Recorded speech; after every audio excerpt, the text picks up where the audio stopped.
ఇర్మియా గ్రంథము 2వ అధ్యాయము 13వ వచనం. నా జనులు 2 నేరములు చేసి ఉన్నారు. జీవ జలముల ఓటనైన నన్ను విడిచి ఉన్నారు. తమ కొరకు తొట్లను అనగా బద్దలై నీళ్లు నిలువని తొట్లను తొలిపించుకొని ఉన్నారు. ఇశ్రాయేలు కొనబడిన దాసుడా, ఎంట పుట్టిన దాసుడా కాడు గదా. అతడేల దోపుడు సొమ్మాయను. కొదమసింహములు వానిపైని బొబ్బలు పెట్టెను, గర్జించెను. అవి అతని దేశము పాడు చేసెను. అతని పట్టణములు నివాసులు లేక పాడైపోయెను. దేవుడు తన వాక్యమును మన వినికిడిలో దీవించునుగాక. చిన్న ప్రార్థన చేద్దాం. పరిశుద్ధుడా పరమ తండ్రి, ఈ రాత్రి కాలమందు ప్రభువా నీ యొక్క వాక్యమును ధ్యానించుటకు దేవ నిన్ను తలపోయిడకును మా ప్రియులు ఏర్పాటు చేసిన ఈ కూటమును బట్టి వందనాలు చెల్లిస్తూ ఉన్నాం. మనుషుడు రొట్టె వలన కాదు గాని దేవుని నోట నుండి వచ్చి ప్రతి మాట వలన జీవించాలని సెలవిచ్చావు తండ్రి. ఇదిగో తండ్రి, నీ శిలువ చాటును మరుగుపరిచి మానవ స్వరం బంధించి ప్రభువా మీరే మాతో నేరుగా మాట్లాడమని ఈ యొక్క మాటలు మేము వింటున్నప్పుడు తండ్రి మాకు వినుబుద్ధిని పుట్టించండి. విన్న మాటల ఎడల విశ్వాసం కలిగించండి తండ్రి. నీతిమంతుడు విశ్వాసం వలన జీవించడానికి సెలవిచ్చావు.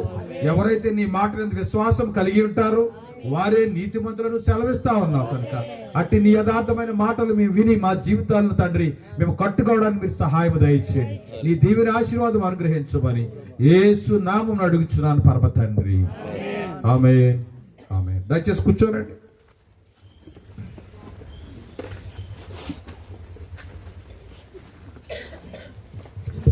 దేవునికి స్తోత్రం. వాక్యంలోకి వెళ్దాం. చదవబడినటువంటి ఇర్మియా గ్రంథము 2వ అధ్యాయము 13వ వచనం. నా జనులు 2 నేరములు చేసి ఉన్నారు. జీవ జలముల ఓటైన నన్ను విడిచి ఉన్నారు. తమ కొరకు తొట్లను అనగా బద్దలై నీళ్లు నిలవని తొట్లను తొలిపించుకొని ఉన్నారు. దేవుడు మాట్లాడుతూ ఉన్నాడు. నా జనులని పిలుస్తా ఉన్నాడు. ఈ భూమి మీద ఉన్న ప్రజలు ఎవరు? ఒక ఇశ్రాయేలీలే కాదు, దేవుని ప్రజలు. ఇశ్రాయేల్ గురించి దేవుడు ఏం మాట్లాడుతున్నాడు అంటే నా పేరు పెట్టబడిన నా జనులు అంటున్నాడు. కనుక ఇశ్రాయేలీలే దేవుని జనులు కాదు గాని ఈ భూమి మీద ఉన్న ప్రజలందరూ కూడా దేవుని జనులే. ఎందుకంటే మనమంతా దేవుని చేత సృష్టించబడిన వారము. దేవుని సృష్టిలో మనము సృష్టించబడిన జనులమై ఉన్నాం. కనుక దేవుని చేత సృష్టించబడిన జనులము ఎవరికి చెందుతామంటే దేవునికే చెందుతాం. కనుక మనలను దేవుడే ఉన్నాడంటే నా వారు అని పిలుస్తా ఉన్నాడు. కనుక దేవుని జనులమైన మనము ఏం చేసామంట? నా జనులు 2 నేరములు చేసి ఉన్నారు. దేవుడు మొదటిగా తన జనులను నేరస్థాపన చేస్తా ఉన్నాడు. నా ప్రియమైన జనాంగమా, నా బిడ్డలారా, నా ప్రజలారా, నా జనులారా, మీరు 2 నేరములు చేసి ఉన్నారు. ఏంటా నేరం? మొట్టమొదటి నేరం ఏమిటంటే జీవజలముల ఓటరైన నన్ను విడిచి ఉన్నారు. జనులు ఎవరిని విడిచిపెట్టారంట? దేవుని విడిచిపెట్టారు. దేవుని యొక్క వ్యక్తిత్వం ఎలా ఉంది? దేవుని యొక్క గుణగణాలు ఎలా ఉన్నాయి? దేవుని యొక్క గుణ లక్షణాలు ఎలా ఉన్నాయంటే దేవుడు అనంతుడైన వాడు. దేవుడు సర్వశక్తుడైన దేవుడు. ఆయన సర్వాంతర్యామి. ఆయన నిన్న నేడు నిరంతరము ఒకే రీతిగా ఉన్నవాడు. ఆయన ఆదిలో వెలుగై ఉన్నాడు. ఆయన శరీర ఆకారంలో భూమి మీదకి వచ్చాడు. దేవుని నామానికి మహిమ కలుగును గాక. కనుక ఆయన అదృశ్యుడైన దేవుని యొక్క స్వరూపమై ఉన్నాడు. ప్రభు అయిన యేసుక్రీస్తు అనే శరీరంలో ఈ లోకానికి వచ్చాడు. కానీ జనులు ఏం చేశారంటే పరమ తండ్రిని వదిలి జీవజలముల ఓటైన దేవుని వదిలి ఎవరిని? తమ కొరకు తొట్లను అనగా బద్దలై నీళ్లు నిలవని తొట్లను తోలిపించుకొని ఉన్నారు. తండ్రిని వదిలి, పరమ తండ్రిని వదిలి, జీవాధిపతి అయిన దేవుణ్ణి వదిలి తమ కొరకు సొంత మార్గాలను ఏర్పాటు చేసుకున్నారంట. దానిని వాక్యం ఏం చెప్తుందంటే తమ కొరకు బద్దలై నీళ్లు నిలవని తొట్లను ఏర్పాటు చేసుకున్నారు. చాలా జాగ్రత్తగా వాక్యం వినాలి ప్రియులారా. జనులు నిజాన్ని వదిలేశారు, సత్యాన్ని వదిలేశారు. అవునా? మహిమకరమైనటువంటి జీవితాన్ని వదిలేశారు. దేన్ని అనుకున్నారంటే తొట్లని అనుకున్నారంట. తొట్లు ఎలాంటి తొట్లు అంటే నీళ్లు నిలవని తొట్లు. నీళ్లు బొత్తిగా నిలవని తొట్లను తమ కొరకు ఏర్పాటు చేసుకున్నారంట. అందును బట్టి దేవుడు ఏం చేస్తున్నాడంటే జనులపై నేరస్థాపన చేస్తున్నాడు, నేరారోపణ చేస్తున్నాడు. మరొకసారి చదువుకుందాం. నా జనులు 2 నేరములు చేసి ఉన్నారు, జీవ జలముల ఊటనను విడిచి ఉన్నారు. అందరూ జీవాధిపతిని ఎన్నుకోలేదు, జీవాధిపతి మార్గంలో నడవట్లేదు. కానీ లోకంలో ఉన్న వారందరూ దేవుని ప్రజలను అనుకున్నాం, మాట్లాడుకున్నాం. కానీ దేవుని ప్రజలందరూ కూడా దేవుని వెంబడించట్లేదు. మరి ఎవరిని వెంబడిస్తా ఉన్నారు? తమ కొరకు సొంతంగా ఏర్పాటు చేసుకున్నారంట ఒక తొట్టె. ఎలాంటి తొట్టె అంటే నీళ్ల నిలవరి తొట్టె. మీకు అర్థం అవడం కోసం చిన్న మాట చెప్తా. వ్యవసాయం చేసేవారు లేదా పాడున్న వారు బావి దగ్గర ఒక తొట్టు లాంటి ఆ యొక్క సిమెంట్తో నీళ్లు నిలవడానికి ఒక గోలు లాంటిది పెడతారు, లేదంటే సిమెంట్తో తయారు చేస్తారు. ఎందుకని? వారికి ఉన్న పశువులన్నీ వచ్చి ఆ తొట్టిలో ఉన్న నీళ్లు త్రాగుటకు. కనుక ఇలాంటి ఏర్పాటు చేసిన తొట్టే నీళ్లు కారిపోయే విధంగా ఉందనుకోండి, ఏమైనా ఉపయోగం ఉంటుందా? ఏ మాత్రము ఉపయోగం ఉండదు. కనుక ప్రభు సెలవిచ్చినటువంటి తొట్టి ఏంటంటే ఆ తొట్టిలో నీళ్లు నిలవట్లేదంట. ఏమిటి నీళ్లు అంటే వాక్యము. నీ వాక్యము నీరై ఉన్నది. ఆయన సమరయ స్త్రీతో ఒక రోజు మాట్లాడుతున్నాడు. యోహాను సువార్తలకు వెళ్ళినట్లయితే ఒక సమరయ స్త్రీ నీళ్లు చేదుకోవడానికి బావి దగ్గరకు వచ్చింది. అవునా? ఇదంతా మీకు తెలుసు. ఆ బావి దగ్గరకు వచ్చినప్పుడు యూదుడైన ప్రభు అయిన యేసుక్రీస్తు వారు యెరూషలేము నుండి సుకార్ అనే పట్టణానికి వచ్చారు. ఆ సుకార్ అనే పట్టణంలో యాకోబు బావి ఉన్నది. ఆ బావి దగ్గరకు నేరుగా వచ్చి ఆమెను దాహములకు నీళ్లు అడిగాడు ఆయన. యూదులు సమరయులతో సాంగత్యం చేయరు. ఎందుకంటే యూదులు ప్రపంచంలోనే అత్యధికమైన ఉన్నతమైన జాతి అది. కనుక యూదులు సమరయులంటే చాలా దిగజారిపోయినటువంటి మరి జనులు జాతి అది. కనుక యూదులు ఎవరితో సాంగత్యం చేయరంట? సమరయులతో సాంగత్యం చేయరు. అలాంటి సమయంలో యేసు ప్రభు వారు సమరయ స్త్రీ దగ్గరకు వచ్చి ఆమెను దాహమునకు నీళ్లు అడుగుతా ఉన్నాడు. మన దేశంలో చూసినట్లయితే ఈ వివక్ష చాలా ఎక్కువ ఉంటుంది. అవునండి? ఎవరైనా దారైపోయే వాళ్ళు వచ్చి మంచినీళ్ళు అడిగారు అనుకోండి, ఇస్తామా? ఇప్పుడు నీళ్లు కొనుగోలు పరిస్థితిలో ఉన్నాం మనం. పూర్వం అంటే బావులు ఉండే, ట్యాపులు ఉండే. ఇప్పుడు మా ప్రతి వాళ్ళు ఏం కొనుక్కున్నారంటే మరి నీళ్లు కొనుక్కొని క్యాన్లు అట్టుకుని వస్తా ఉన్నారు అయ్యగారులు. కనుక మరి కొనుక్కున్న నీళ్ళు ఇవ్వాలంటే బాధ కదా. ఇస్తారు. ఎవరికి ఇస్తారు తెలుసా? వాళ్ళకి ఇష్టమైన వాళ్ళకి ఇస్తారు. అవునా? ఈవేళ కుటుంబం పెట్టారు కాబట్టి ఎవరు మంచిగా అడిగినా ఇస్తారు. అవునండి? మరి రోజు వచ్చి అమ్మ నీళ్ళు ఇవ్వమంటే ఇవ్వగలుగుతారా? ఇస్తారు. తెలిసిన వాళ్ళు అయితే ఇస్తారు, కావలసిన వాళ్ళు అయితే ఇస్తారు. అవునా? అది కనుక తారతమ్యాలు చూస్తాం మన దేశంలో. నీచమైన వారు అయితే, బికారిగా వాళ్ళు వచ్చే, అడుక్కునే వాళ్ళు వస్తే మనం ఏం చేస్తాం? ఏమీ లేవు, కనీసం వాళ్ళకి ₹1 కూడా ఇవ్వకుండా ఇల్లు అవతలకి ఇల్లు అంట. ఎందుకని? ఒక తారతమ్యం అనేది మనుషుల మధ్య ఉన్నది. హల్లెలూయా. కనుక యేసు ప్రభు వారు అనగా దేవుడు నరుడిగా ఈ భూమి మీద జీవించినప్పుడు అలాంటి తారతమ్యాలు ఆయన చూశాడు. యూదులందరూ కూడా ఆ యొక్క సమరయులను వారి దరికే రానివ్వట్లేదు. సమరయుల పట్టణం కూడా చాలా దిగువన ఉన్నది, యెరూషలేము పైన ఉన్నది. మరొక సందర్భం చూస్తే ఒక ప్రయాణికుడు యెరూషలేము నుండి యెరికోకు ప్రయాణమై పోతుండగా దొంగల చేతులు చిక్కబడి కొట్టబడి ధనము దోచుకొని ఒళ్ళంతా గాయాలు చేసి పక్కన పడేశారు. ఈ సందర్భంలో కూడా ఒక సమరయుడు వచ్చి, ఎవరు కూడా అతన్ని పట్టించుకోలేదు, కానీ సమరయుడు వచ్చి ఆ వ్యక్తిని చారదీసి అతని గాయాలకు నూనె రాసి అతని ఒక పూటకోళ్ళ వారి ఇంటికి అప్పగించి, నేను ప్రయాణమైపోతా ఉన్నాను, ఎప్పుడైనా మళ్ళీ తిరిగి వచ్చిన సమయంలో నీకు ఎక్కువ నువ్వు ఎంత ఖర్చు చేసావు ఆ ఖర్చు అంతా కూడా తిరిగి నేను నీకు చెల్లిస్తాను. నేను వచ్చేంత వరకు కూడా ఈ వ్యక్తిని నువ్వేం చేయాలి? సంరక్షించి పోషించినట్లయితే నేను మరలా వచ్చి నేను నీకు మరి జీతం ఇస్తానన్నాడు. ఈ కథలో ఉన్న సారాంశం ఏమిటంటే మన ప్రభు అయిన యేసుక్రీస్తు వారే. ఆ సమరయుడు ఎవరో కాదు, కానీ మన ప్రభు అయిన యేసుక్రీస్తు వారు. ఆయన సమరయుడిగా చెప్పబడ్డాడు. ఎందుకంటే ఆయనకు ఏ భేదము లేదు, ఏ కులము ఏ మతము అనే వివక్షత ఆయనకు లేదు. దేవుని యొక్క వాక్యం ఎలా ఉందంటే యోహాను సువార్త 3వ అధ్యాయము 16వ వచనంలో ఏం చెప్తుందంటే దేవుడు లోకమును ఎంతో ప్రేమించాడు. ఎంతగా ప్రేమించాడు. ఈ రాత్రంతా సాగదీవచ్చు కానీ ఆయన ప్రేమకు అంతం లేదు ప్రియులారా. దేవుడు ఎంతగా ప్రేమించాడంటే ఆయన పరలోక మహిమను విడిచిపెట్టి తండ్రి సింహాసనాన్ని వదిలి ఆయనే మనిషిగా భూమి మీదకి వచ్చాడు.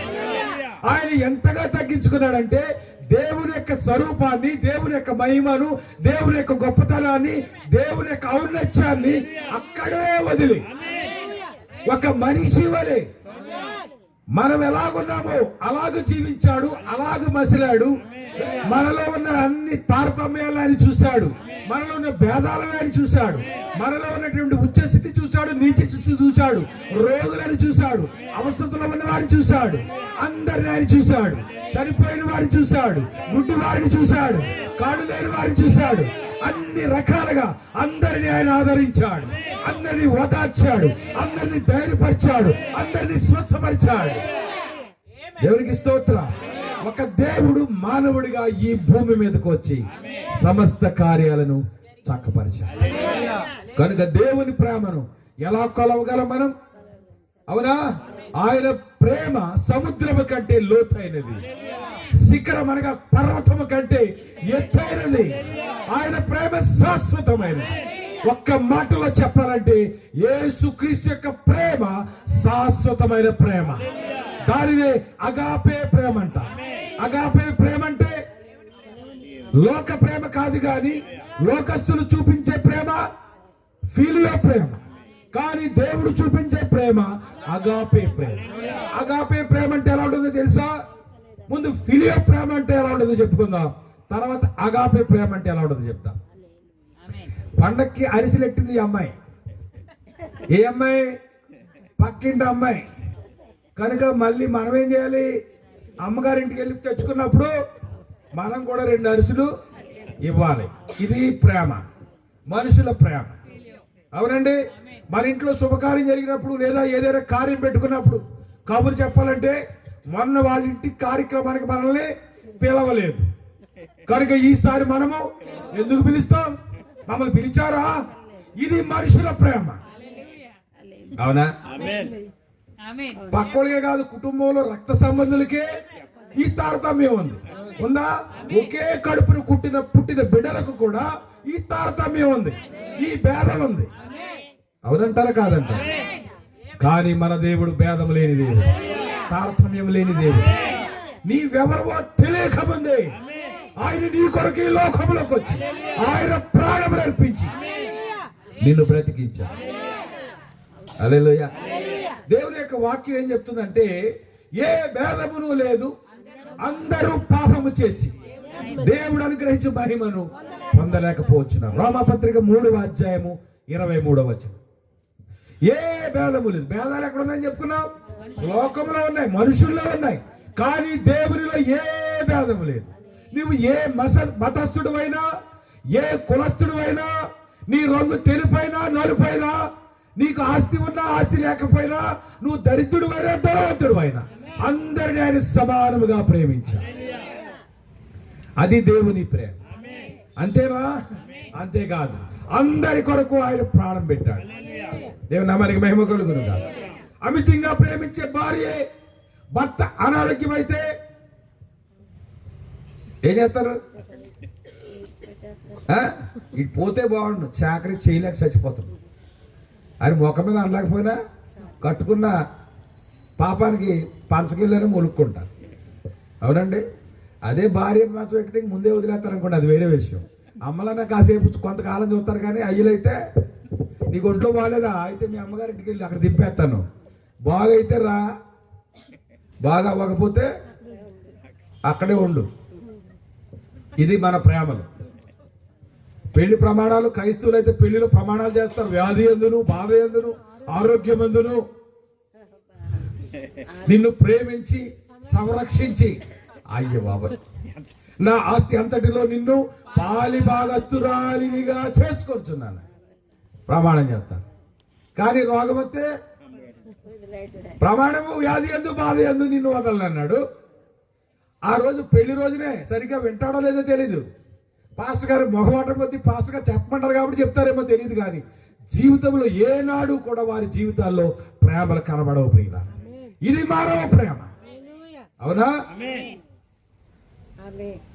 లక్షల కొద్ది కట్నాలు తెచ్చినా కానీ ఇంకా సరిపోక పండగకి ఏమీ ఇవ్వలేదంటే ఈసారి, అంటే మొన్నసారి ఇచ్చారు, అలవాటు చేశాడు బంగారు, మరి ఈసారి కూడా కావాలి. ఏ పట్టరాలేదంటే ఈసారి,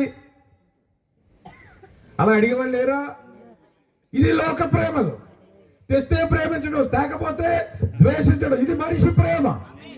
మనిషి ప్రేమ ఎప్పుడు మారిపోయే ప్రేమ, కానీ దేవుని ప్రేమ ఎల్లప్పుడూ మారని ప్రేమ. నీవు దేవుని వైపు చూడకపోయినా, దేవుని ఆలయమునకు రాకపోయినా, దేవుడు అంటే నీకు తెలియకపోయినా, ఆయన నిన్ను ప్రేమిస్తూనే ఉంటాడు. అది దైవ ప్రేమ. చాలా మందికి తెలుసు యేసుప్రభు చనిపోయాడని. తెలుసా? యేసుప్రభు అంటే ఏంటో, క్రైస్తవత్వం అంటే ఏంటో తెలియని వాళ్ళకి కూడా యేసుప్రభు చచ్చిపోయాడన్న సంగతి తెలుసు.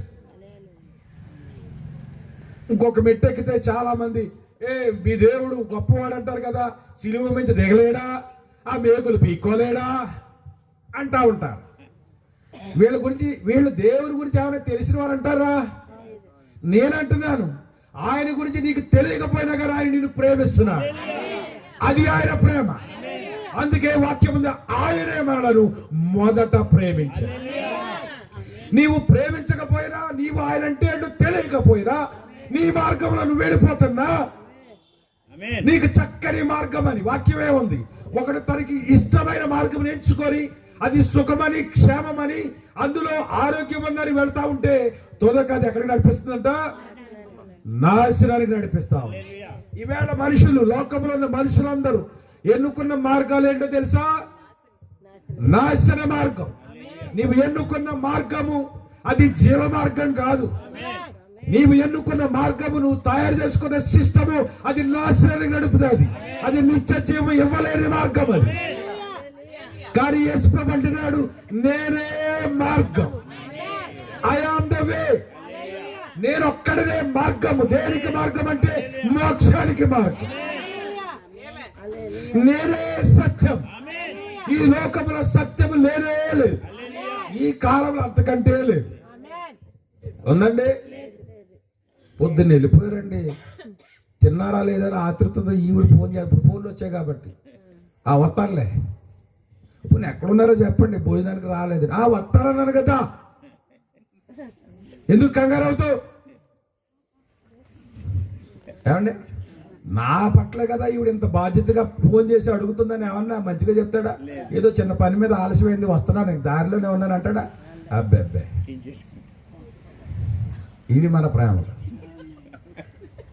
ఎందుకు నవ్వుతున్నారు? మీ ఇంట్లో ఉంది ఈ సిచ్యువేషన్, అందరి ఇళ్ళలోనే ఉంటుంది. హల్లెలూయా. కానీ దేవుడు మార్గం ఎలాంటిదో తెలుసా? సత్యమైన మార్గం. ఎక్కడికి వెళ్ళావు? కొంతమంది ముండోళ్ళు ఉంటారు, అదిగో ఇప్పుడు నవ్వుతున్న ఆవిడలాగా ఖచ్చితంగా కాలు పట్టుకుని ఆడు చెప్పేవారు వదులుతారు. ఎక్కడికి వెళ్ళావు చెప్పే తీరాలి, అప్పుడే నీకు కూడు. అప్పుడు చెప్పాలి. ఏం చెప్తాడు తెలుసా? నిజం చెప్తాడు అనుకుంటున్నారా? ఆవిడ ఏం చెప్తే నమ్ముతుందో అది చెప్తాడు. అప్పుడు ఏం చెప్తుంది ఆవిడ? నమ్మే తీరా. సత్యం చెప్పాడు అనుకుంటున్నావా? సత్యం పీక్ కోసేసిన సత్యం చెప్పడు. ఇది మనుషులు. కానీ దేవుడు ఏమన్నాడో తెలుసా? నేనే సత్యం. ఎవరు సత్యం? ఈ లోకంలో పిల్లలు తల్లిదండ్రులకు సత్యం చెప్తున్నారు అనుకుంటారా? ఏమండి, భార్య భర్తకి నిజం చెప్తుంది అనుకుంటున్నారా? లేదే. భర్త భార్యకి నిజం చెప్తున్నాడా? యజమానుడికి దాసుడికి నిజం చెప్తున్నాడా? యజమానుడికి అంత నమ్మకంగా ఉంటాడు, సీసీ కెమెరాలు పెట్టుకోవాల్సిన పని ఉంటుంది ఆఫీసులో.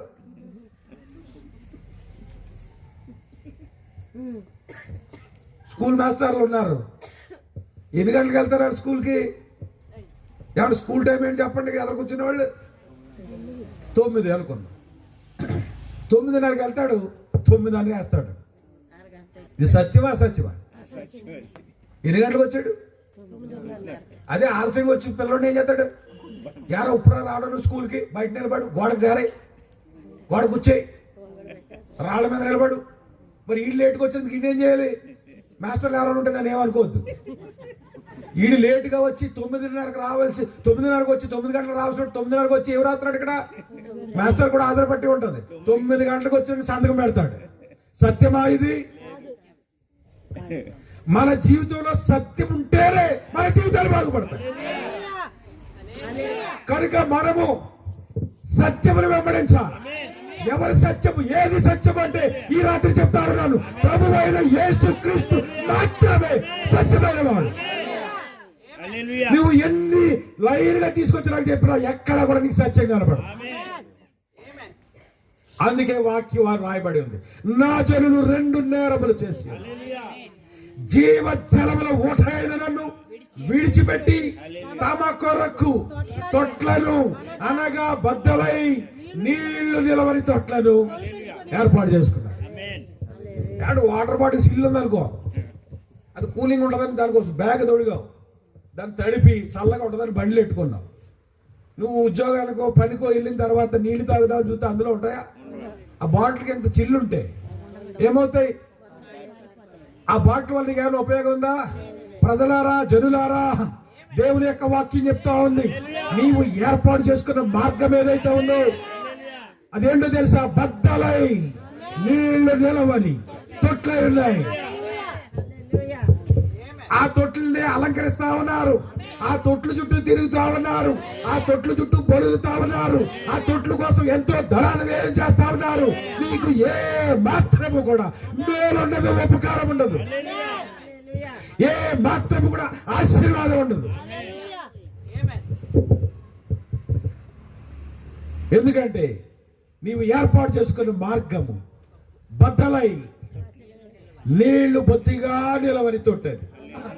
ఈ యేసు ప్రభు వారు సమరయ పట్టణానికి వచ్చి ఆ బావి దగ్గర ఆ స్త్రీని అడుగుతా ఉన్నాడు, అమ్మా బావి దగ్గరకు వచ్చావు కదా, కాస్త నీళ్లు తోడి నాకేమైనా ఇవ్వగలవా? ఏమన్నా ప్రశ్న ఏంటి ఇప్పుడు? అమ్మా నాకు నీళ్లు ఇస్తావా అని అడిగాడు ఆయన. ఇది ప్రశ్న. అవేం చెప్పాలి? ఇస్తానో ఇవ్వనో చెప్పాలి. ఏమన్నా ప్రశ్నకు జవాబు కరెక్ట్ గా ఉండాలి. ఇందాక చెప్పారు కదా, ఎక్కడికి వెళ్ళావు నువ్వు, ఎక్కడికి వెళ్ళావు చెప్పే తీరాలి. అవునా? కానీ మనుషులు ఏమి లేదు, సత్యం లేదు. ఇక్కడ ఈ స్త్రీని చూద్దాం. ఎవరి స్త్రీ అనుకుంటున్నారా? ప్రపంచంలో ఉన్న దేవుని పేరు పెట్టుకున్న సంఘాలు. ఇవాళ సంఘంలో సత్యం ఉన్నదా? లేదు. దేవుడు ఏమడుగుతున్నాడంటే ఏమి లేదు. ప్రభు ఏమడుగుతున్నాడంటే ఈ స్త్రీని, అమ్మా నీవు నాకు దాహమునకు నీళ్ళు ఇవ్వగలవా? చేతనైతే నీళ్ళు ఇవ్వాలి, లేకపోతే నేను ఇవ్వలేను, నాకు సమయం లేదు, నేను వెళ్ళిపోవాలని ఏదో చెప్పాలి. కానీ ఏమంటుందో తెలుసా? యూదులైన మీరు సమరలైన మమ్ములను నీళ్ళు అడగటమా? చిత్రంగా ఉంది. ఆయన అడిగిన ప్రశ్నకు సమాధానం ఇదా? సమాధానం ఏమై ఉండాలి? అయ్యా మీరు నీళ్ళు అడుగుతున్నారు, నాకు సమయం లేదు, ఇప్పటికే నేను ఆలస్యంగా వచ్చాను. 8 గంటలకు వచ్చింది బాబుగాడు కాబడ 12 గంటలుగా. ఆడవాళ్ళు నీళ్ళు ఎప్పుడు చేదుకుంటారు? ఇప్పుడంటే ట్యాప్లు వచ్చాయి, లేకపోతే ఇంటికే క్యాన్లు వచ్చేస్తాను అనుకోండి. అసలు నీళ్లు తోడుకునేది ఆ రోజుల్లో ఉదయాన్నే మంచి అయినా సరే తలకేదో కట్టుకుని వెళ్ళి ఆ నీళ్లు తెచ్చుకునేవారు. ఈ అమ్మగారు ఎప్పుడు వచ్చింది నూతికాడికి, బావగాడికి? వచ్చే టైమే రాంగ్, పట్టుకోవాలి వాక్యం. ఆవిడ వచ్చే టైము రాంగ్ టైం. పైగా ఈ ప్రభు అడుగుతున్నప్పుడు ఏం చెప్పాలి? ఇస్తానో ఎవరనో చెప్పాలి. కానీ ఉంటుంది యూదులు మమ్మల్ని నీళ్ళు అడగటమా? అసలు నీ దగ్గర నీళ్లు ఉంటాయి కదా. అప్పుడు ప్రభు అంటున్నాడు, ఇదిగో నేనిచ్చు నీళ్లు తాగువా, ఎన్నటికి దప్పికొనడు. పట్టుకోవాలి వాక్యాన్ని. ఏమన్నాడు ఆయన? నా దగ్గర నీళ్ళు ఏమనుకుని నిన్ను అడిగాను అనుకుంటున్నావా? నా దగ్గర నీళ్ళు ఎలాంటి నీళ్ళు తెలుసా?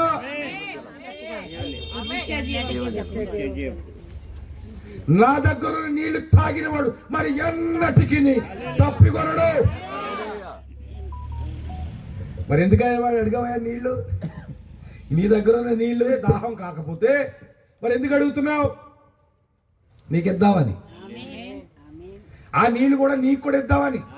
నువ్వు రోజు ప్రయాసపడి ఎంతో శ్రమపడి ఏంటేంటో కార్యక్రమాలు చేస్తున్నావు కదా, నీ దాహం తీరడం లేదు. తీరుతుందా దాహం? మనుషుల దాహం. ఆ దాహం తీరకే దైవమును వెతికిలాడే ఆ సందర్భంలో దాహం తీరక ఎన్నో ప్రయత్నాలు చేస్తా ఉన్నాడు మానవుడు. ఆమేన్, హల్లెలూయా. కనుక ప్రభు అడుగుతా ఉన్నాడు, అమ్మ నేనిచ్చు నీళ్లు త్రాగువాడు మరి ఎన్నటికి దప్పికొనడు. వెంటనే స్పందించింది, అయ్యా ప్రతిరోజు ఈ బావి దగ్గరకు వచ్చి ఈ నీళ్లు చేదుకొని వెళ్ళడం నాకు చాలా కష్టమైపోతుంది. కనుక ఆ నీళ్ళు ఏమైనా నువ్వు నాకు ఇచ్చినట్లయితే ఏం చేస్తాను, నేను పట్టుకెళ్ళి ఉంచుకుంటా. కానీ ఆ నీళ్ళు ఇవ్వడం అంతా సులువుగా ఇవ్వను నేను. ఆ నీళ్లు నీకు కావాలి అంటే ప్రియ సంగమ జాగ్రత్తగా వినండి వాక్యం. నా దగ్గర నుంచి నీకు నీళ్లు కావాలి అంటే నీ భర్తను తీసుకురావాలి. హల్లెలూయా. ఎంత కష్టమైన పని. బంధంలో లోన్ కావాలంటే మీ ఆయన గారు కూడా వచ్చి సంతకం పెట్టాలి. తెల్లారేసరికి హైటెక్ బస్సులో దిగిపోతాడు అంత గారు సంతకం పెట్టడా. అవునా కదా? ఈవిడికి భర్త ఉంటే కదా తీసుకురావడానికి తటపటాయిస్తుంది. ఒక పక్కన దాహం తీరాలి, ఇంకెప్పుడు ఈ బావి కాడికి వచ్చే పని ఉండదు. కానీ ఆ నీళ్ళు అంత సులువుగా ఆయన ఏమనంటున్నాడు, భర్తను తీసుకురమ్మంటున్నాడు. అప్పుడు చెప్పింది, అయ్యా ఇప్పుడు నిజం చెప్తుంది, నాకు భర్త లేడయ్యా.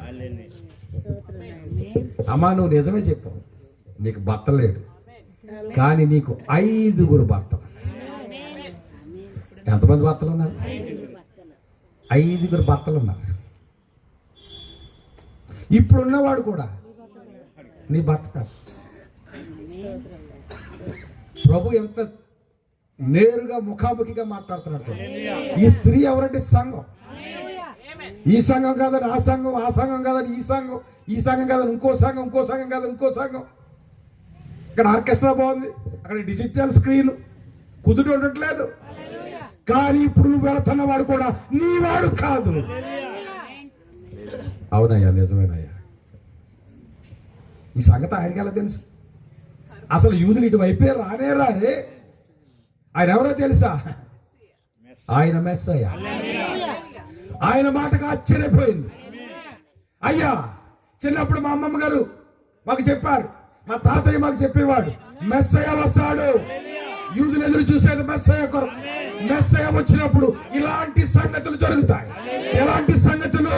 నీ హృదయ రహస్యములను బయలుపరిచేవాడు ఒకడు వస్తాడని. నీతో మాట్లాడుచున్న ఆయను నేనే.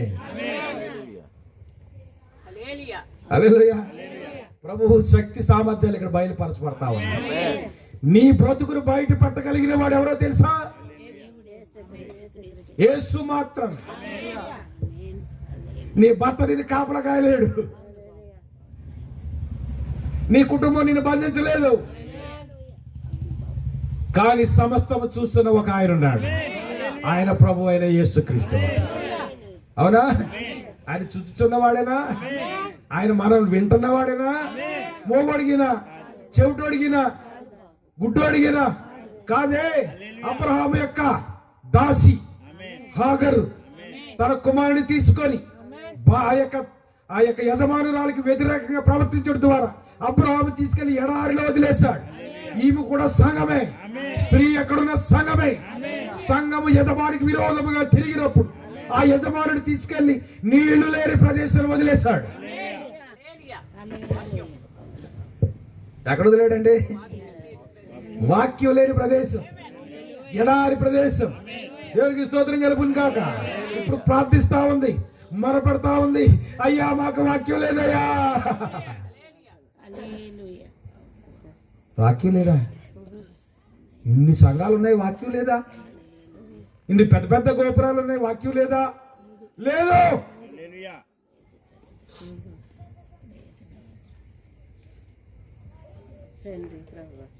పెట్ట కథలు, కాలక్షేపం బుటానీలే. వాక్యం చెప్తున్నారు ఎవరైనా? ఏ ఒక్క వాక్యము ఈ వ్యక్తి యొక్క హృదయం బదలవుతుందా? ఏ ఒక్క వ్యక్తి జీవితం అయినా కట్టబడుతుందా? ఏ కుటుంబం అయినా దేవునికి భయభక్తులు కలిగి నడవగలుగుతున్నారా? కారణం ఏమిటంటే సంఘములో వాక్యము లేదు. ఈ హాగరు మొరపెడతా ఉంది, అయ్యో నా కుమారుడు చావ సిద్ధమై ఉన్నాడు. దేవదూత దర్శనమిచ్చి అక్కడికక్కడే ఒక నీటి బావిని సృష్టించింది. దేవుడు వాగ్దానం ఇచ్చాడు, నీ సంతానమును కూడా ఈ భూమి మీద విస్తరింపచేస్తా. అది దేవుని వాగ్దానం. ప్రియ దేవుడిని వ్యతిరేకించినప్పటికీ, యజమానికి విరోధముగా ప్రవర్తించినప్పటికీ ఎక్కడా కూడా లోబడే తరం ఆమెలో లేదు. అయినప్పటికీ దేవుడు ప్రేమించి దర్శనమిచ్చి నేలనిచ్చాడు.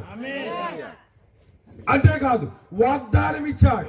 ఈవేళ పాలస్తీనీలు ఎవరనుకుంటున్నారు? ఇజ్రాయేలుకు ముందు కొరడా తయారైన పాలస్తీన్లు ఎక్కడి నుంచి వచ్చారనుకుంటున్నారు? హాగరు యొక్క సంతానం. ఐగుప్తులు ఎవరనుకుంటున్నారు? హాగరు యొక్క సంతానం. అరబీలు ఎవరనుకుంటున్నారు? హాగరు యొక్క సంతానం. భూమి మీద వారే ఉన్నతంగా ఉన్నారు.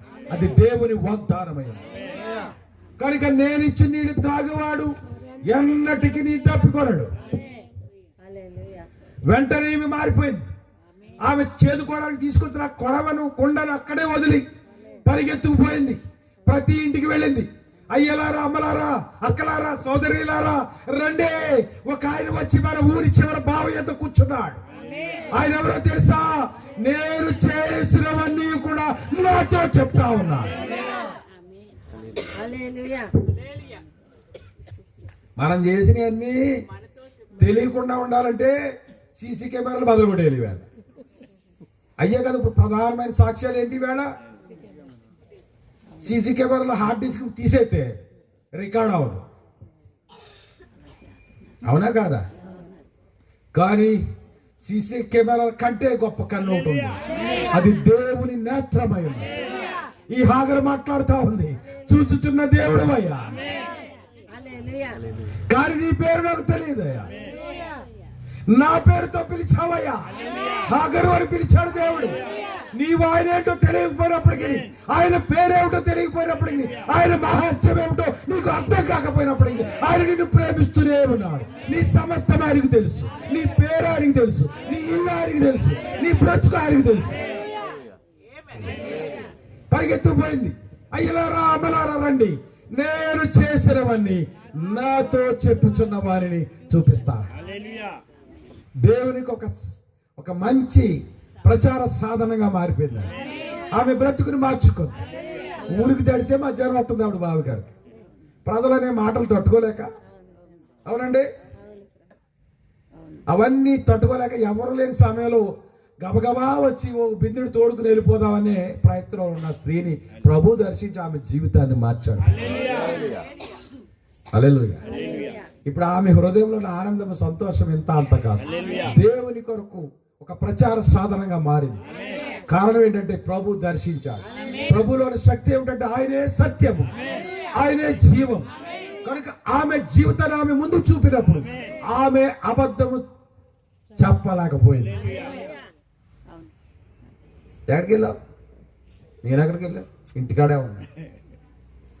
ఈ అయ్యగారు వెళ్తా కిటికీలు ఎట్టి వెళ్ళాడు. ఏంటిది? Cell phone.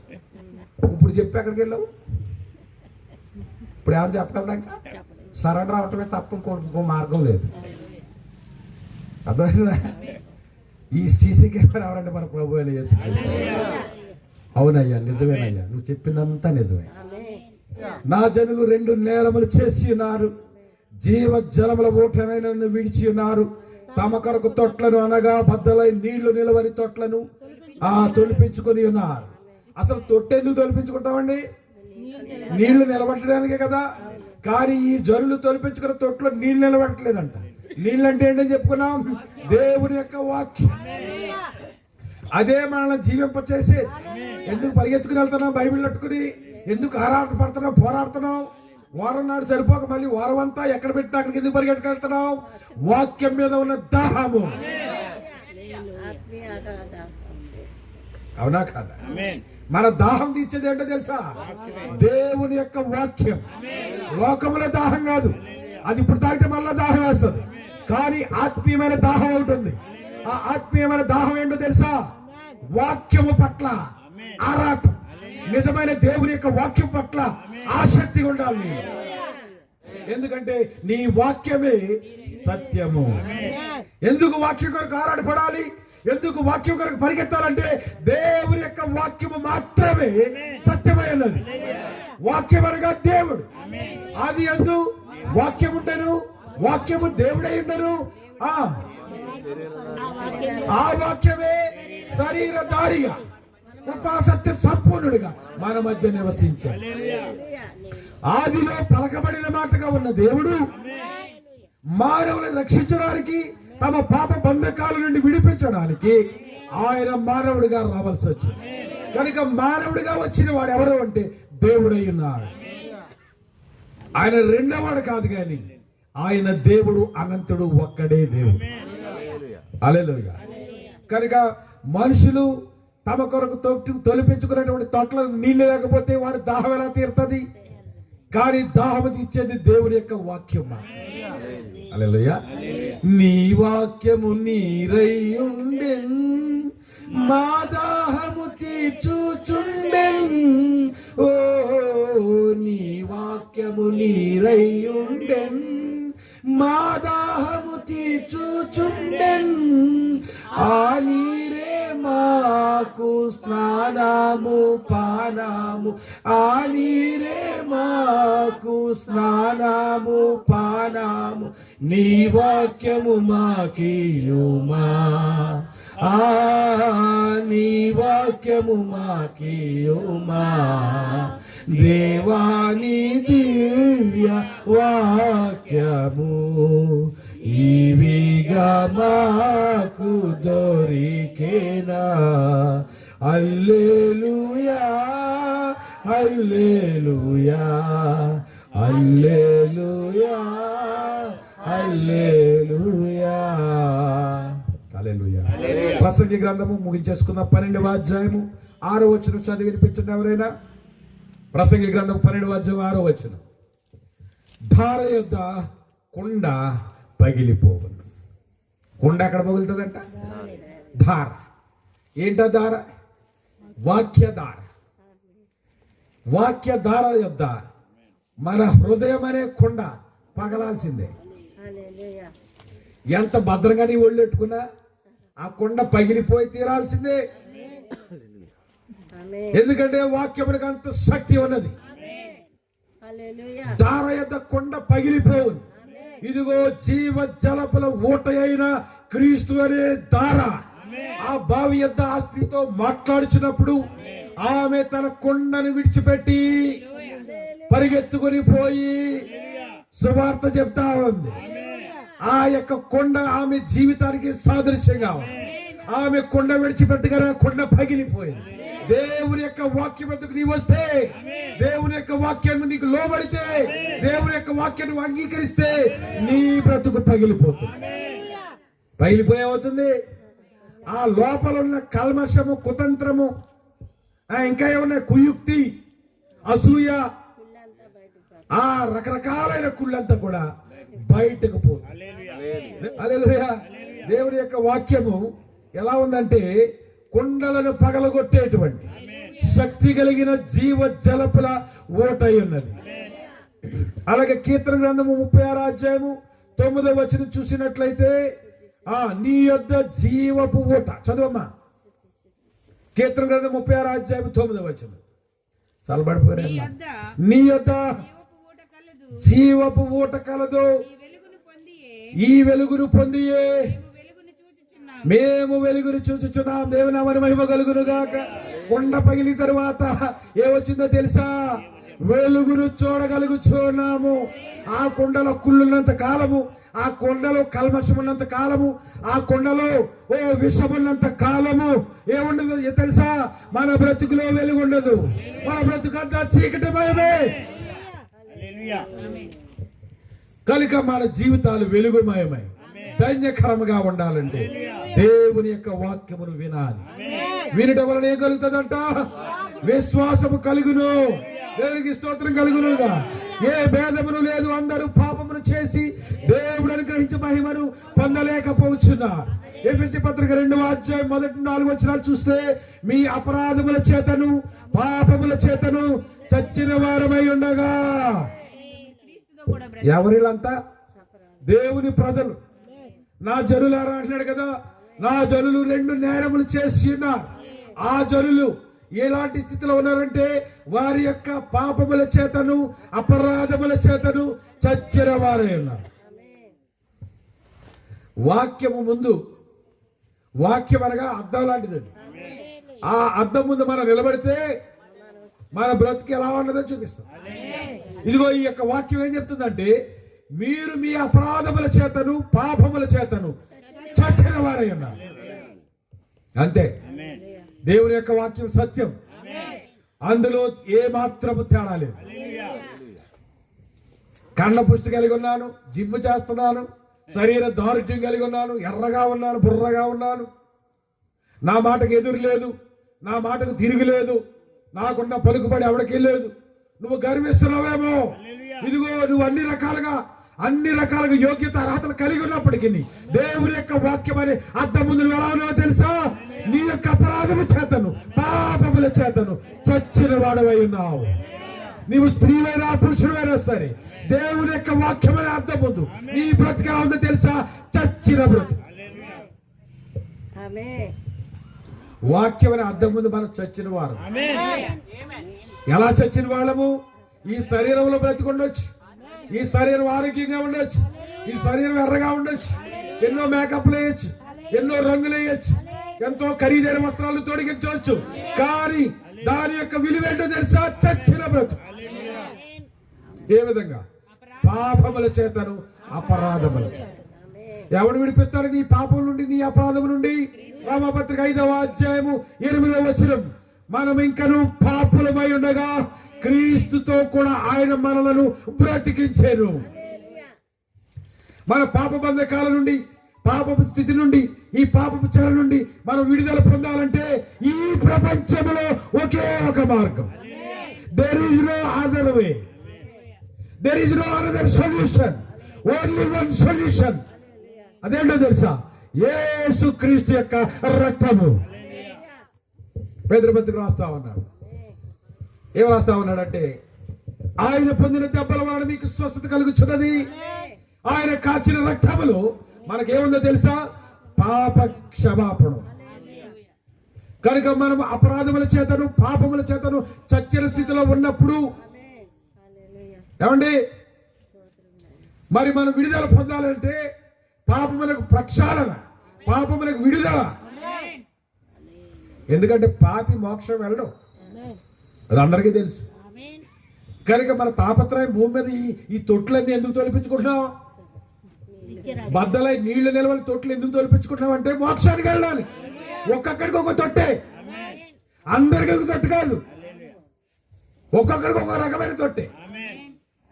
కానీ అవి బద్దలై నీళ్లు నిలవని తొట్లని దేవుని యొక్క వాక్యం చెప్తారు. కనుక నీ పాపము నుండి, నీ అపరాధం నుండి విడుదల పొందాలంటే ఒకే ఒక మార్గము, యేసుక్రీస్తు యొక్క రక్తము ప్రతి పాపము నుండి మనల్ని పవిత్రులుగా చేయాలి. యేసు రక్తమే అంత గొప్పదా? అవును, గొప్పదే. ఎందుకంటే ఆయన రక్తంలో పాపము లేదు, ఆయన జీవితంలో పాపము లేదు, ఆయన జీవితమే పరిశుద్ధమైన జీవితం. ఈ సందర్భంలో చెప్పాలి కాబట్టి ఆ దేవదూత, ఆ గాబ్రియేలు ఆ మరియ దగ్గరకు వచ్చి అంటుంది, పరిశుద్ధాత్మ వలన నీవు గర్భము ధరిస్తావు, నీ కడుపున ఒక కుమారుడు పుడతాడు, ఆయనకి యేసు అని పేరు పెట్టాడు. యేసు ఎలా జన్మించాడు? పరిశుద్ధాత్మ వలన. కనుక ఆయన జీవితము, ఆయన జన్మ పరిశుద్ధము, ఆయన జీవితము పరిశుద్ధం. కనుక మానవుల యొక్క పాపములను విడిపించడానికి అర్హమైన, యోగ్యమైన ఒకే ఒక్క రక్తం, యేసుక్రీస్తు రక్తం. దానిని మించినది ఈ లోకంలో మరొకటి లేదు. నువ్వు ఎక్కడికైనా వెళ్ళొచ్చు, నీ ధనమంతా ఖర్చు చేయొచ్చు, తిరిగి తిరిగి తిరిగి తిరిగి నువ్వు యేసు రక్తము దగ్గరకు రావాల్సిందే.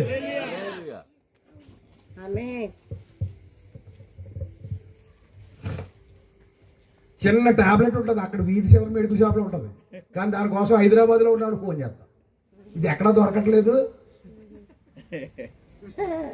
పట్టురంటి దొరుకుతుందేమో. అది ఎక్కడ ఉంటది? ఆ వీధి చెట్టు ఎవరో కొట్లో ఉంటదంట, అది మనకు తెలియదు. ఇది తెలియకే దేవుని జనులు నా ప్రజలు, నా జనులు 2 నేరములు చేసి ఉన్నారు. ఆ 2 నేరాలు ఒకటి ఏంటంటే తమ కొరకు తొట్లనగా బద్దలై నీళ్లు నిలవని తొట్లను తొలిపించుకున్నారు. ఆ తొట్లో మందు దొరకదు, ఎందుకంటే నిలబడదు. హల్లెలూయా. కనుక నీ రోగమునకు మందు, నీ గాయమునకు చికిత్స యేసు క్రీస్తు యొద్ద ఉన్నది. ఈ రాత్రి స్వరం విన్న వారు ఎవరైనా సరే యేసు స్వరమును విని ఆయన ఎదుగు వచ్చినట్లయితే నీకు స్వస్థత, నీకు కనికరం, నీ పాపమునకు విడుదల, నీకు మోక్షం. తిరిగేలేదు. హల్లెలూయా. ఈవేళ డాక్టర్లకి ఏజెంట్లు తయారయ్యారండి. ఏజెంట్లు ఎలా తయారయ్యారు తెలుసా? వాళ్ళే పేషెంట్గా యాక్షన్, వాళ్ళే చీటీలు కొనుక్కుని లైన్లో నిలబడినట్టుగా ప్రజల్లో కూర్చుని, మీరు ఎవరండి, ఏ ఊరి నుంచి వచ్చారు, మీరు అమలాపురం నుంచి వచ్చారా, ఓకే, నేను కూడా ఇక్కడే బలభద్రపురం నుంచి వచ్చాను.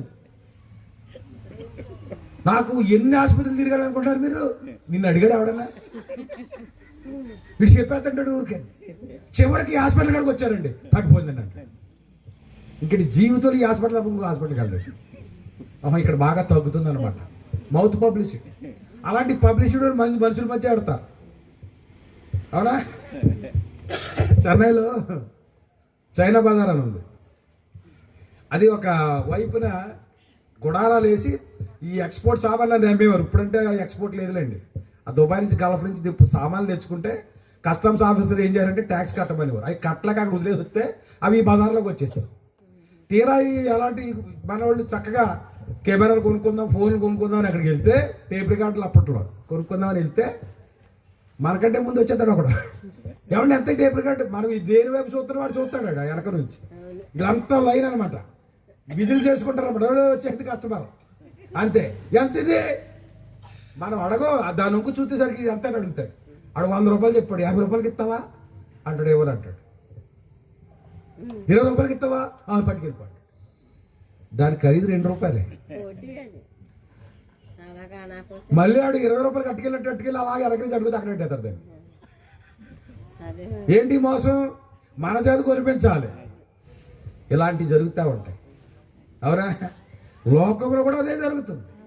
నిజాన్ని కప్పెట్టేశారు, సత్యం మరుగైపోయింది, అబద్ధం రాజ్యం వెళ్తా ఉంది. అవునంటారా కాదా? ఈ తొట్లో నీళ్ళు తాగబట్టే నీకు డైరెక్ట్ మోక్షం. అమ్మా, మోక్షం అంత ఈజీ అనుకుంటున్నావా? కాదే. దేవుని యొక్క వాక్యపు వెలుగులో వాక్యం ఏం చెప్తుందంటే, నీవు జన్మతః కర్మతః పాపివై ఉన్నావు. నీవు భూమి మీద యథార్థవంతుడిగా ఉంటే ఉండొచ్చు, మీ తాత కర్మఫలం నీ మీద ఉంటుంది. దాన్నే కర్మఫలం అన్న. నీ జన్మే పాపం. అర్థమవుతుందా? అందుకే అన్నాడు వాక్యములో, ఏ భేదము లేదు, అందరూ పాపము చేసి దేవుడు అనుగ్రహించు మహిమను పొందలేకపోవచ్చు. ఓ మానవుడు, ఒక మహిమ ఉన్నది, ఒక గ్లోరీ ఉన్నది, ఒక మహత్యం ఉన్నది. ఆ స్థితిలోకి నువ్వు వెళ్ళాలి అంటే నీ మొదటి స్థితి మారాలి. ఆ మొదటి స్థితి ఏమిటంటే, పాపము చేత అపరాధము చేత నీవు చచ్చిన స్థితిలో ఉన్నావు. హల్లెలూయా.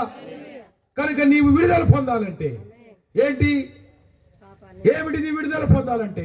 యేసు క్రీస్తు యొక్క రక్తం. అంతకు మించి మరొక మందు లేదు.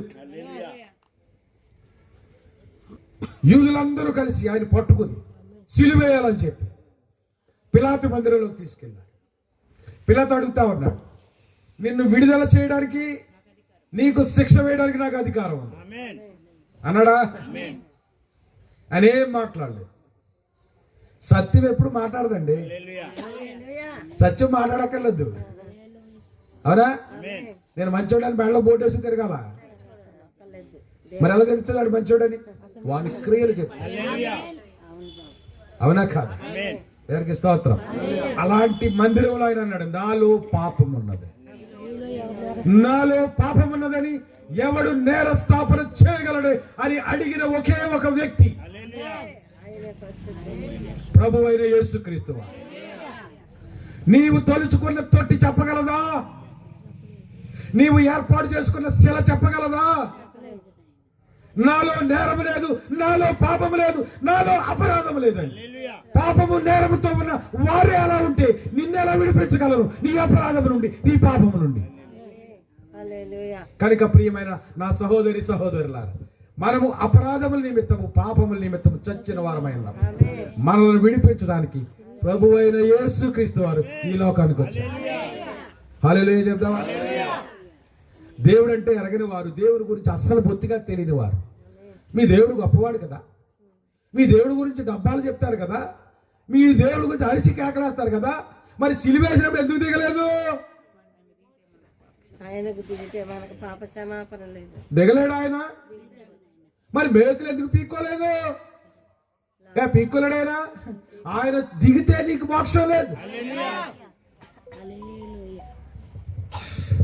హల్లెలూయా.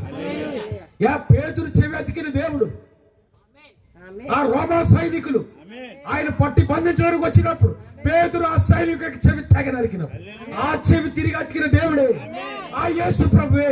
ఆ సిలువ నుంచి దిగలేడా? దిగగలడు. ఎందుకు దిగలేదంటే ఆయన దిగితే నీకు మోక్షం లేదు. ఆయన రక్తము చిందించే తీరాలి. ఎందుకంటే ఆయన రక్తము మాత్రమే పవిత్రమైన రక్తం, పరిశుద్ధమైన రక్తం. బహుశా నీ ఆస్తి నిన్ను ఒప్పుకోకుండా చేయొచ్చు, నీ గర్వం నిన్ను అంగీకరించకుండా చేయొచ్చు, నీ పలుకుబడి నీ గొప్పతనము అంగీకరించకుండా చేయవచ్చు, కానీ ఏదో ఒక రోజున అంగీకరించే తీరాలి. ఎందుకంటే ఇదిగో ప్రభు రాబోతూ ఉన్నాడు.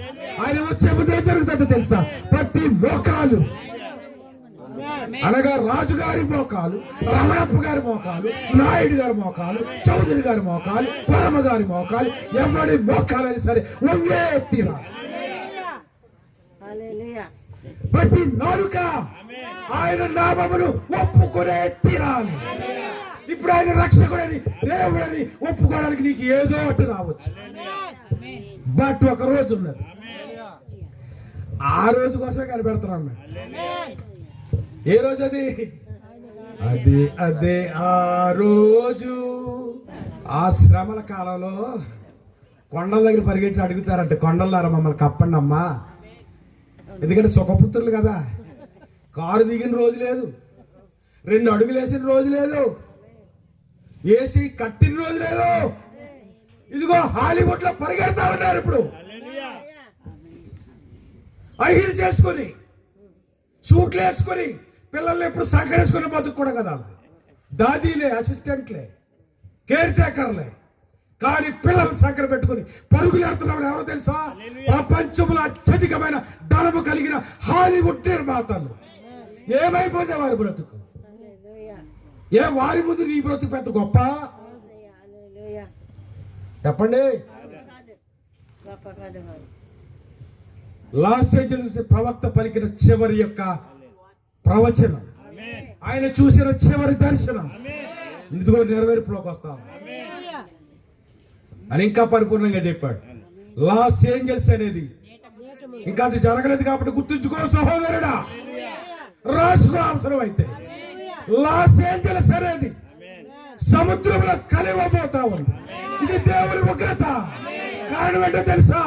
నా జనులు 2 నేరములు చేసి, 2 మిస్టేక్స్. మనిషి చేసిన 2 నేరాలు ఏంటో తెలుసా? జీవజలముల ఊటనైన దేవుని విడిచిపెట్టి తొట్లను అనగా బద్దలై నీళ్లు నిలవని తొట్లను వారి కొరకు తొలిపించుకొని ఉన్నారు.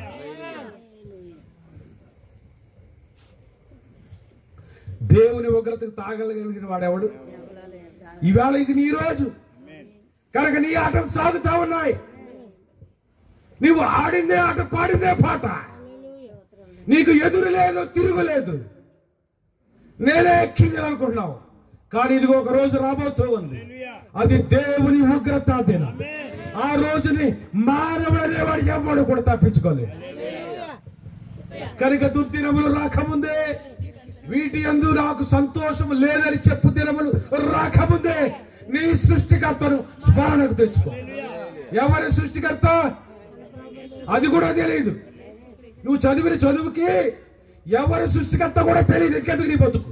అందుకే వాక్యం చెప్తుంది, నువ్వు చచ్చిపోలేడికి ఏం తెలుస్తుంది. ఇంకా మనం ఏం మాట్లాడుకుంటే చచ్చిపోడికి వింటాడా?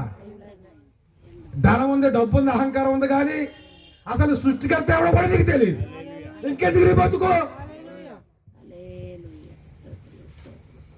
నా జనులు 2 నేరములు చేసి సృష్టికర్తనైన నన్ను మరిచిపోయి, జీవజలముల ఊటనైన నన్ను మరిచి తమ కొరకు ఒక సొంత మార్గాన్ని ఏర్పాటు చేసుకున్నారు.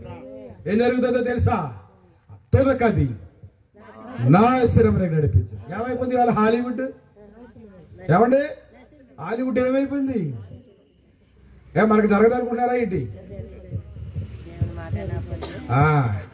జాగ్రత్త ప్రియులారా. కనుక చివరిగా మనం మాట్లాడుకుందాం. ధర్మశాస్త్రం లేనప్పుడు దేవుడు ప్రజలకు ధర్మశాస్త్రం ఇచ్చాడు. ధర్మశాస్త్రం అనగా లా అంటే చట్టం. చట్టం ముందు అందరూ నేరస్తులుగా కనబడతారు. అవునా? ఎలాగెళ్ళినా నేరమే. నాకు లైసెన్స్ ఉందండి, పొల్యూషన్ సర్టిఫికేట్ ఉంది, హెల్మెట్ ఉంది, రాంగ్ రూట్లో వెళ్తున్నావు. అన్నీ ఉన్నా కానీ నువ్వు ఎక్కడికి వెళ్తున్నావు? రాంగ్. నువ్వు ఏదో రకంగా ఫైన్ కట్టిస్తాడు నీ చేత. నువ్వు ఎంత పెంచి పెరిగి అన్నీ ఉన్నా, నువ్వు ఎంత అహంకారంగా మాట్లాడితే అంత ఫైన్ అవుతాడు. బాబు నాకు టైం అయిపోతుంది, అర్జెంట్గా వస్తున్నాడు, ఎవరు ఆసుపత్రిలో ఉన్నారు, దండం పెట్టేవారు ఏదో 10 రూపాయలు తీసుకుని వదిలేస్తాడు. కానీ అది ఉంది ఇది ఉంది అని నువ్వు ఏమన్నా తర్కించావనుకో, ఏమవుతుంది? పనిష్మెంట్ ఎక్కువైపోతుంది. కనుక ధర్మశాస్త్రం ముందు అందరూ నేరస్తులే. నువ్వు వాదించడానికి సరిపోవు. అవునా? ఆ ధర్మశాస్త్రం ముందే ఇప్పుడు చెప్పబడిన మాట. ఏ మాట? మీ అపరాధముల చేతను పాపముల చేతను మీరు చచ్చిన వారై ఉన్నారు. కానీ ధర్మశాస్త్రం లేనప్పుడు ఏ కట్టు లేదు, ఏ భయం లేదు. కనుక ధర్మశాస్త్రం రావడం వల్ల మంచా చెడా, కీడా మేలా, కీడే. కనుక ఆ ధర్మశాస్త్రం వచ్చిన ప్రజలందరూ కూడా అపరాధులుగా, పాపులుగా, నేరస్తులుగా కనిపిస్తున్నారు. వారికి ఒక రెమెడీ కావాలి, ఒక ప్రత్యామ్నాయం కావాలి. దేవునికి స్తోత్రం. అందుకే మరొక శాస్త్రం వచ్చింది, అదే నిబంధన. ఆ ఏ నిబంధన తెలుసా? అది కాగితపు నిబంధన కాదు, పేపర్లో రాసిన రాజ్యాంగం కాదు, రక్తపు నిబంధన. ఈ నిబంధనలో వచ్చే సారాంశం ఏంటో తెలుసా? దేవుని కృప. బహుశా ఈ కృప అనే పదం క్రైస్తవుడు తప్ప ఎవడు వాడు అనుకుంటాను.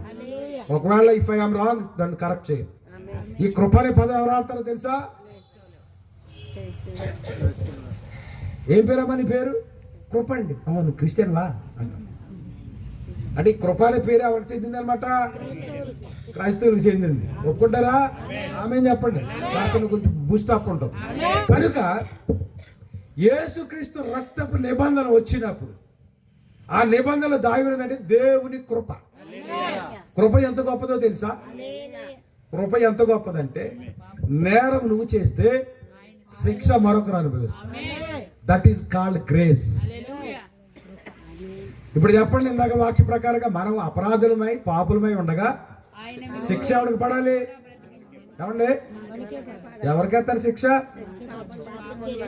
పాపం చేసినోడికైనా శిక్షకు పాత్రుడు, నేరం చేసినోడైనా. కానీ ఇక్కడ నేరం అనుభవించిన వాళ్ళు ఎవరు? శిక్ష అనుభవించిన వాళ్ళు ఎవరు? నేరము పాపులని ఇక్కడ మారుతూ మాట్లాడుతూ శిక్ష ఎవరు అనుభవించారు? యేసుక్రీస్తు అనుభవించారు. మరొకరు ఎవరైనా అనుభవించారా? చెప్పండి, ఎవరైనా? ఇప్పుడు అర్థమైందా? ఆయన శిక్షించబడడానికి, కొట్టబడడానికి, నలుగు కొట్టబడడానికి, మరణించడానికి, రక్తము కార్చడానికి, శిలువలో నుండి దిగవడానికి కారణం ఏమిటో? ఆయన కృప. దేవునికి స్తోత్రం.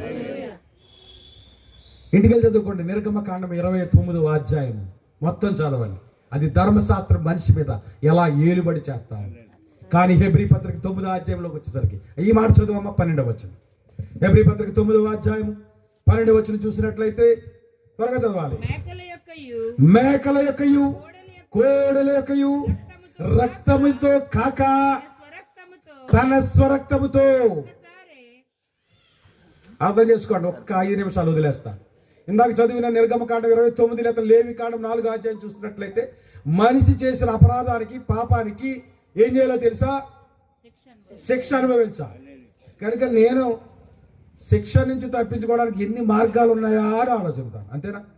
శిక్ష అనుభవించడానికి ఎవడైనా సిద్ధపడతాడా? లోకల్ కోర్టు కాకపోతే జిల్లా కోర్టు, జిల్లా కోర్టు కాకపోతే హైకోర్టు, హైకోర్టు కాకపోతే సుప్రీంకోర్టు, సుప్రీంకోర్టు కాకపోతే ఆ తర్వాత తెలియదు కదా రాష్ట్రపతి పాదాలు.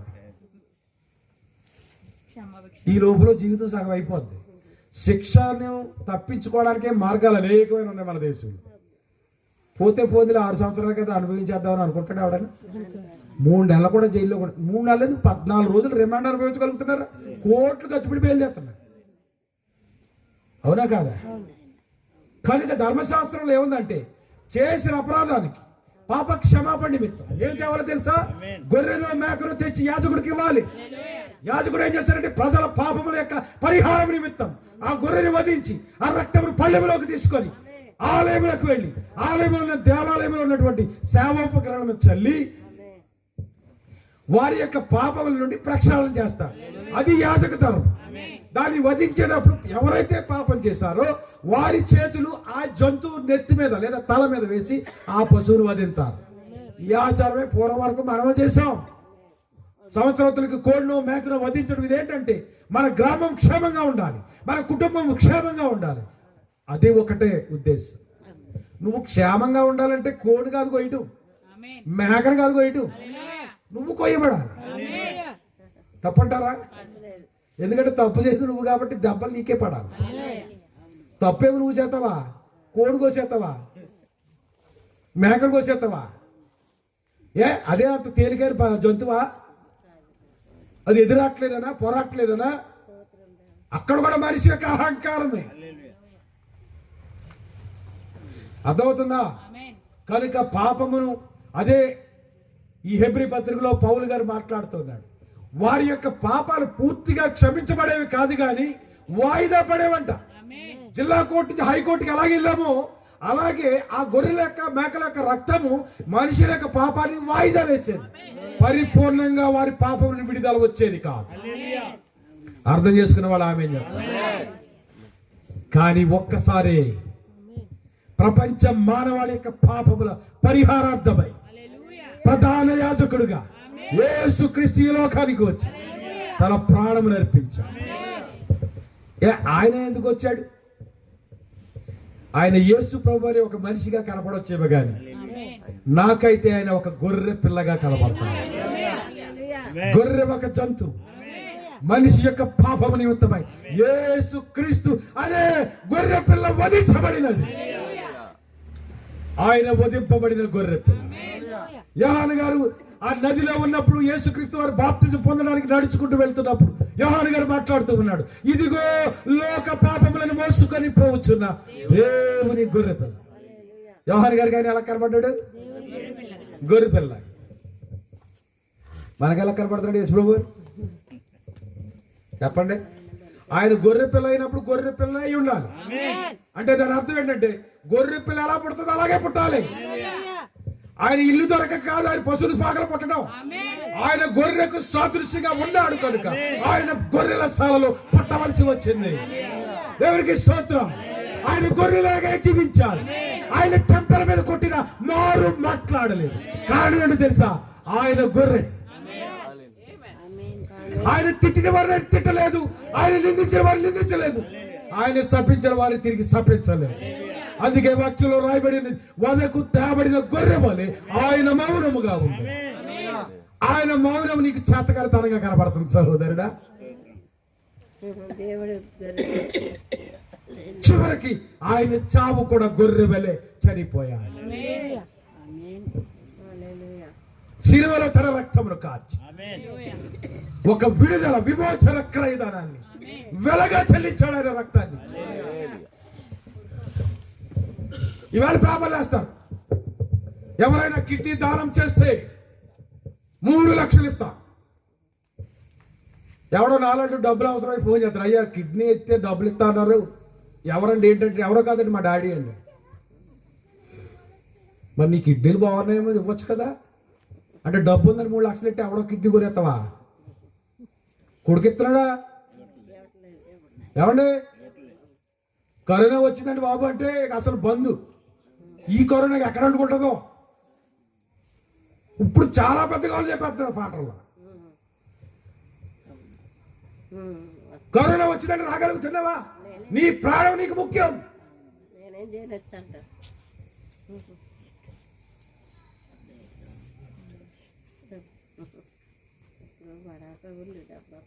కానీ దేవుడు తన స్వంత రక్తం ఇచ్చాడు.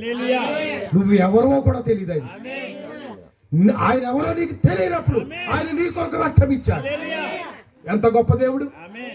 నీకు చేదరింపుగా ఉండొచ్చు, నీ ఇంట్లో అనేకమైన వేలాది పటాలు ఉంటాయి, కానీ యేసు ప్రభు పటం ఉండదు. అది నీ దౌర్భాగ్యం అంటాను నేను. ఎందుకో తెలుసా? చాలా ఉన్నాయి తొట్లు నీ ఇంట్లో, కానీ యేసు అనే తొట్టి లేదు. కానీ రాత్రి చెప్పడానికి ఏ భయము లేదు. ఆయన జీవజలపు ఊట అని తొట్టి అయినాడు. దేవుని నామానికి మహిమ కనుక యేసు యొద్దకు రండి, ఆయన మీకు నిత్య జయం ఇస్తాడు. నేను ఇచ్చి నీళ్ళు త్రాగువాడు మరి ఎన్నటికి మన ఫ్రెండ్స్ ఎవరైనా లోకల్ గా ఉంటే, అది స్నేహితులు ఉంటే, ఈ సంవత్సరం ఒక యాత్ర, వచ్చే సంవత్సరం ఒక యాత్ర, వచ్చే సంవత్సరం యాత్ర, జీవితాంతం యాత్రలే. కారణం ఆకలి దాహం తీరడం లేదు. కానీ ఒక క్రైస్తవుని చూడాడు ఎక్కడికి వెళ్ళడం. కారణం దాహం తీరిపోయింది, ఎక్కడికి వెళ్ళవలసిన అవసరం లేదు. ఈ సందర్భంలో ఇంకో మాట చెప్తాను, క్రైస్తవుల్లో కొంతమంది కూడా దాహం లేదు. అక్కడ అంటే పెద్ద గోపురం అంట, ఇక్కడే ఉంది తడకలపాక. ఆ చర్చికి అందరూ కారులో వెళ్తారంట. ఆ చర్చిలో ఏసీ ఉందంట. చచ్చిపోతే సమాధి పెట్టిస్తారంట. పుట్టినరోజు కేక్ వస్తుందంట. కేక్ కోసుకోవడానికి కత్తి వస్తుందంట. వెలిగించడానికి కొవ్వొత్తి వస్తుందంట. ఈ సంఘం నుండి ఏమవుతుంది? అర్థమవుతుందా? దాహం తీరట్లేదు. కానీ మనుషులు కాదు చూడవలసింది, వాక్యమును చూడాలి. ఈ వాక్యం నిన్ను తృప్తిపరుస్తుంది. ఈ వాక్యం దాహం తీరుస్తుంది. ఈ వాక్యాన్ని దేవుడు దీవించును గాక.